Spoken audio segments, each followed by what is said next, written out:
کرتا ہے، میڈیا پہ بھی اور جناب اعلیٰ اسمبلیوں میں بھی، کوٹ کچہریوں میں بھی، تھانے میں بھی، پنچایتوں میں بھی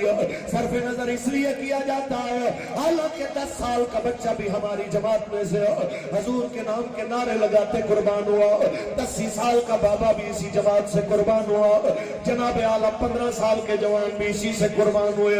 20-25 سال کی جناب اعلیٰ جوان بھی اسی جماعت سے جانے دے گئے، لیکن ہم سے صرف نظر اس لیے کیا جاتا ہے کہ ہم جناب اعلیٰ یہ نعرہ قوم کو یاد کروا رہے ہیں، چاہے کل ہو، ساتہ ہو، 10واں ہو، 40واں ہو، سالانہ ہو، عرس و میلاد ہو، ہمارا جرم صرف اتنا ہے، ہم اس قوم کو کہتے ہیں بس کرو، پونی صدی گزر گئی ہے اس قوم کو لٹتے ہوئے، اس قوم کو تباہ ہوتے ہوئے،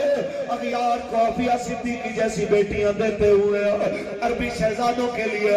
قوم کی بیٹیوں کی عزتیں لٹوا کے چند جناب اعلیٰ ریالوں اور ڈالروں کی خاطر اپنی غیرت کا سودا کرتے ہوئے اب تو ان ظالم حکمرانوں سے پیچھے ہٹ جاؤ، اب تو خدا کا واسطہ ہے حضور کے دین کو تخت پہ لانے کے لیے لبیک کا ساتھ دو، اللہ کی قسم ہے دین آج بھی اپنی پاور سے کھڑا ہے، آپ کے کرنے سے یا میرے کرنے سے اس کی شان اونچی نہیں ہو جائے گی، یہ خود اونچا ہے، ہمارے اس کا ساتھ دینے سے فائدہ یہ ہوگا جس طرح یوسف علیہ السلام کو خریدنے کے لیے عورت سوکھ کی ہڈی لے کے آگے آ گئی، آ کے کہتی ہے یہ لیجئے یوسف کے خریداروں میں بھی ہوں، تو کہنے لگے کیا یہ قیمت ہے یوسف کی؟ اس نے کہا میں جانتی ہوں وہ انمول ہے، لیکن میں چاہتی ہوں بروز حشر اس کے طلبکاروں اور خریداروں میں ہمارا بھی نام آ جائے گا، اسلام انمول ہے، اسلام سر بلند ہے، آپ کوشش کرو گے وہ پرچی دے کے کرو، وہ ورک کر کے کرو، وہ دعوت دے کے کرو، وہ رشتہ داروں کو پیغام دے کے کرو، اسلام آنا اپنی پاور سے ہے، لیکن کم از کم دعوت دینے والوں میں آپ کا ہمارا نام تو آ جائے گا، کم از کم ہماری نسلیں کہیں گی ہمارے بڑے ان کے ساتھ نہیں کھڑے ہوئے تھے جو آسیہ ملعونہ کی خاطر اپنی قوم کے لوگوں کا خون بہانے والے تھے،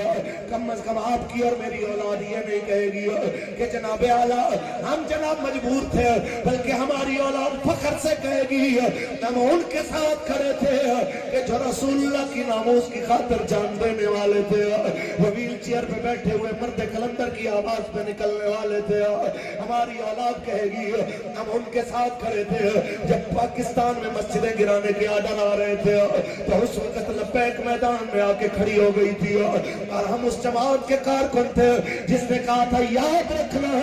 اس پاکستان میں جو کلمے کے نام پہ بنایا یہاں پہ مسجدیں گرانے کی اجازت نہیں دیں گے،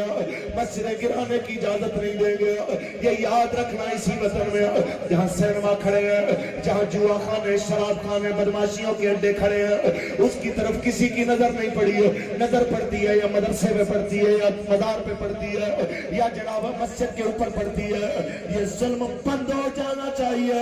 اس لیے کہ پاکستان کی عوام اب بیدار ہو چکی ہے، اور پورے 75 سال بعد جناب اعلیٰ دنیا نے یہ منظر دیکھا ہے کہ پاکستان میں جناب اعلیٰ 2022 کے سال کا آغاز ہوتا ہے، رات کے 12 بجے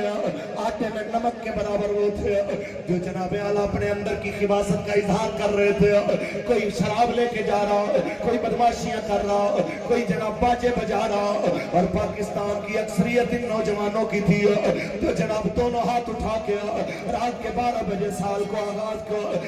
کے آغاز کی ابتدا کرتے ہوئے سال کو خوش آمدید کہتے ہوئے کہہ رہے تھے لبیک